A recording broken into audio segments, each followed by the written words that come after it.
যারা রিলেশনে আছেন আমি অনুরোধ করব আপনাদের হাতে যদি একটু সময় থাকে তাহলে আমার ভিডিওটা সম্পূর্ণ দেখবেন। একটা বড় লোকের মেয়ে ওই এলাকার গরিব ফ্যামিলির একটা ছেলেকে খুব ভালোবাসতো, ছেলেটাও মেয়েটাকে ভালোবাসতো। এভাবে অনেকদিন তাদের রিলেশন খুব ভালোভাবেই চলতে থাকে, কিন্তু হঠাৎ করে মেয়েটার বাবা ছেলেটার বিষয় এবং তার মেয়ের রিলেশনের বিষয়ে জানতে পারে। তারপর হুট করেই মেয়েটার বাবা মেয়েটার বিয়ে ঠিক করে ফেলে একটা সরকারি চাকরিওয়ালা পাত্রর সাথে। যখন মেয়েটা এটা জানতে পারে তখন সে তার বাবাকে অনেক বোঝানোর চেষ্টা করে, কিন্তু শেষ পর্যন্ত তার বাবাকে না বোঝাতে পেরে সে নিজেকে অসহায় মনে করে। তখন মেয়েটা অনেক হতাশ হয়ে যায়, আর কি করবে বুঝতে না পেরে ছেলেটাকে ফোন দিয়ে বলে চলো আমরা পালিয়ে যাই। এদিকে ছেলেটার বাবা খুব অসুস্থ আর ছেলেটাও বেকার, তাই ছেলেটা কি করবে বুঝতে না পেরে মেয়েটাকে সরাসরি না করে দেয়। মেয়েটা ছেলেটাকে অনেকবার ফোন দেয় আর কান্নাও করে, কিন্তু ছেলেটার একটাই কথা, আমি আমার ফ্যামিলি ছেড়ে তোমার হাত ধরে পালিয়ে যেতে পারবো না। তারপর মেয়েটা কি করবে বুঝতে না পেরে অবশেষে সে সুইসাইড করে। এই ঘটনার নাম স্থান প্রকাশ করা নিষেধ, কিন্তু হ্যাঁ আমি ওই মেয়ের বাবার উদ্দেশ্যে কিছু কথা বলতে চাই। আঙ্কেল, আমি জানি না যে আপনি আমার ভিডিওটা দেখবেন কিনা, যদি দেখে থাকেন তাহলে আপনাকে কিছু প্রশ্ন করি।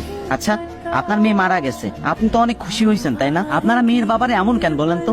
আপনারা অনেক কষ্ট করে একটা মেয়ের বড় করেন, অনেক সুন্দর করে বড় করে তুললেন, তারপর মেয়েটারে টাকার কাছে বিক্রি করে দেন। হ্যাঁ, এটা আমি মানি যে টাকা দিয়ে সবকিছু সম্ভব, সবকিছু সম্ভব, কিন্তু ভালোবাসা টাকা দিয়ে কিনা যায় না। আজকে আপনার কাছে টাকা আছে, মানুষ আপনাকে সম্মান করবে, সালাম দিবে, কেয়ার করবে, আরো কত কি, কিন্তু কালকে আপনার কাছে টাকা না থাকুক, আপনার 5 পয়সার মূল্য তাদের কাছে থাকবেন। আচ্ছা যাই হোক, আপনার আর জ্ঞান দিয়ে লাভ নাই, আপনি আপনার শাস্তি অলরেডি পেয়ে গেছেন। আর যারা রিলেশনে আছে ছেলেরা, সাবধান ভাই, টাকা না ইনকাম করে কোনো স্বপ্ন কিনতে যায়ও না, কোনো মেয়ের প্রেমে পড়েও না, যেমন হয়ে চাঁদের পানে হাত বাড়ায়ও না।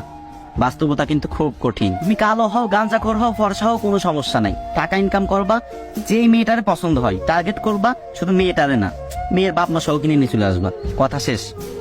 আমার একটা ভাইয়া একটা মেয়েকে ভালোবাসতো, মেয়েটা খুব সুন্দর ছিল না, কিন্তু আমার ভাইয়ার কাছে ওই মেয়েটাই ছিল সব। ভাইয়া সবসময় স্বপ্ন দেখতো মেয়েটির সাথে বাকি জীবন কাটানোর। একদিন আমি ভাইয়াকে বললাম, ভাইয়া তুমি যে মেয়েটাকে এত ভালোবাসো, কখনো তাকে বলেছো তুমি যে মেয়েটাকে নিয়ে এত স্বপ্ন দেখো সেটা কি সে জানে? প্রথমে তুমি তাকে তোমার ভালোবাসার কথা বলো, তারপরেই তো বোঝা যাবে যে তোমার ভালোবাসা সফল হবে কিনা। বাই দা ওয়ে, আমার ভাইয়ের নাম হচ্ছে জিসান, তাকে জ্ঞান দেওয়ার কোনো প্রয়োজন নেই, কারণ সে অনেক জ্ঞানী, সে কোনোদিন কোনো মেয়ের প্রেমে পড়েনি, এই প্রথম। তারপর ভাইয়া আমাদের জোড়াজুড়িতে মেয়েটিকে তার ভালোবাসার কথা জানালো, কিন্তু মেয়েটা ছিল প্রচুর অহংকারী, সে সরাসরি না করে দিল। আমরা ভাবতে লাগলাম, ইস ভাইয়া তো কোনোদিন কোনো মেয়ের দিকে ঠিক মতো তাকায়নি, এই প্রথম প্রেম করার আগেই সে ছ্যাঁকা খেয়ে গেল। এবার থেকে মনে হয় জিসান ভাইয়া ড্রাগ অ্যালকোহল নেওয়া শুরু করবে আর নিজের জীবনটাকে শেষ করে দিবে। আমি ভাইয়াকে সান্ত্বনা দিয়ে বললাম, ভাইয়া আমি জানি তোমার অনেক খারাপ লাগতেছে, কিন্তু তুমি মন খারাপ করো না, তোমার জীবনে এর থেকে অনেক ভালো মেয়ে আসবে। তখন ভাইয়া আমাকে উত্তরে যা বললো সেটা শোনার জন্য আমি মোটেও প্রস্তুত ছিলাম না। ভাইয়া বলল, আরে পাগল, আমার খারাপ লাগবে কেন? আমি এমন একজনকে হারিয়েছি যে কখনো আমাকে ভালোই বাসেনি, কিন্তু সে এমন একজনকে হারিয়েছে যে তাকে